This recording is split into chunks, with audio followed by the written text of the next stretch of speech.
தேர்தல் பிரச்சாரத்துல நீங்க வந்து அந்த அதிமுக தேர்தல் அறிக்கை அதை வந்து தேர்தல் பிரச்சாரத்தில் இல்லை, எப்பவுமே நாங்கள் எங்களுடைய பாசிட்டிவ் ஆஸ்பெக்ட்ஸ் என்று சொல்லப்படுகின்ற நாங்கள் எதை செய்வோம் என்பதை முன்னிறுத்தி தான் பேசுவோம். ஏன்னா ரொம்ப தன்னம்பிக்கையோட பொருளாதார வல்லுநர்கள் குழுவோட அனைத்து தரப்பு மக்களையும் அவர்கள் நலனையும் முன்னிறுத்தி தலைவர் தளபதி இதை தயாரிச்சிருக்காரு. முதல்ல நாங்கள் என்ன செய்வோம்ங்கிறத முன்னிறுத்தி தான் பேசுவோம். ஏன்னா நாங்கள் மக்களை சந்திக்கும் பொழுது எங்கள் பலத்தில் நம்பிக்கை வைத்திருக்கோம். தேவை என்றால் அதையும் காட்டி எப்படி ஒரு நகைப்பிற்குரிய கேலிக்குரிய வெறும் வெற்று காகிதமாக வெறும் வெற்று ப்ராமிசஸ் என்று எம்டி ப்ராமிசஸாக அது இருக்கிறது என்பதை கண்டிப்பாக நாங்கள் மக்களுக்கும் தெளிவாக அறிவுறுத்துவோம். அதுதான் நான் சொல்லிட்டேனே, அது வெறும் வெற்றி காகிதம், அடிமைகளின் ஒரு கூளை கும்பிடு, அது ஒரு கீழே சிதறி கிடக்கின்ற கண்ணாடிக்கல், இன்னும் என்ன வேணாலும் சொல்லலாம். நாங்க சொல்றதை விட மக்களே நீங்களும் வாசிச்சு பாருங்க. ஒன்னிலையாவது இதை நாங்கள் செய்து முடிப்போம், இதை பெறுவோம்ங்கிற ஒரு வாக்கியம் இருக்கான்னு மட்டும் பார்த்துட்டு முடிவெடுக்கலாம். மேடம், திமுக அதிமுக தேர்தல் அறிக்கை பெரும்பாலானது எல்லாம் ஒரே மாதிரி இருக்கு அப்படின்னு சொல்லி சொல்றாங்க. யார் பெரும்பாலானதுன்னா என்ன?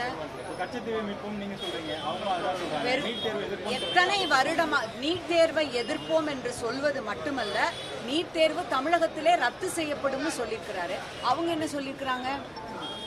வலியுறுத்துவோம்னு சொல்றாங்க. அதை கவனிச்சு பாருங்க. செய்வோம்ங்கிறதுக்கும் வலியுறுத்துவோம் முன்னிறுத்துவோம்ங்கிறதுக்கும் அந்த துவனி டோன் என்னன்னு பாருங்க. கச்சத்தீவு பிரச்சனை எல்லாம் நாங்கள் தொடர்ச்சியாக முன்னிறுத்தி செய்கின்ற பிரச்சனைகள் தான், கோரிக்கைகள் தான்.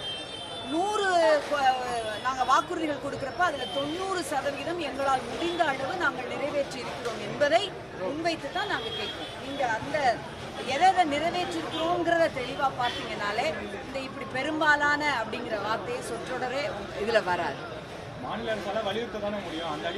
அப்படி இல்லையே, மாநில அரசுக்கு கழக தலைவர் கலைஞர் போய் இந்திரா காந்தி அம்மையார்ட்ட உட்காந்து சேலம் இரும்பாலை தமிழகத்துக்கு தான் வரணும்னு வாங்கிட்டு வரலையா? மாநில சுயாட்சிக்காக நான் வலியுறுத்திட்டு வந்திருக்கேன், நான் கோரிக்கை கொடுத்துட்டு வந்திருக்கேன். அவர் வந்தாரு, அன்னைக்கு ஹவுஸ்ல இந்திரா காந்தி அம்மையார் இருக்காங்க, இவர் மனுவோட எடுத்துட்டு போறாரு. இன்னைக்கு அவங்க இருக்காங்கன்னொன்னே சேலம் இரும்பாலே எங்களுக்கு வரணும்னு நின்று கேட்டு வாங்கிட்டு வந்தார். அதுக்கு தான் மாநில அரசு. இன்னைக்கு உங்க வருவாயில நீங்க 60% உங்க வருமானத்துல தமிழக அரசுக்கு கொடுக்கணும்னு நாங்க பெற்றா அதை மற்ற மாநிலங்களும் பெறும். முதல் உரிமை குரல் தமிழகத்திலிருந்து எழுகின்றது. ஒரு தமிழகம் மட்டும் இல்ல, மாநிலத்தினுடைய உரிமைகளை சேர வேண்டியவற்றை கேட்டு உரிமையோடு பெறுவதுதான். வலியுறுத்துவோம்னு சொல்றதுக்கு ஒரு மாநில அரசு எதுக்கு? மாநில முதல்வர் எதற்கு? உண்மை செய்திகளை உங்கள் கண்முன் கொண்டு வரும் காவிரி நியூஸின் யூடியூப் சேனலை சப்ஸ்கிரைப் செய்யுங்கள். நொடிக்கு நொடி நாட்டு நடப்புகளை தெரிந்து கொள்ள kaverinews.tv, Facebook, Instagram, Twitter போன்ற சமூக வலைதள பக்கங்களோடு எப்போதும் இணைந்திருங்கள்.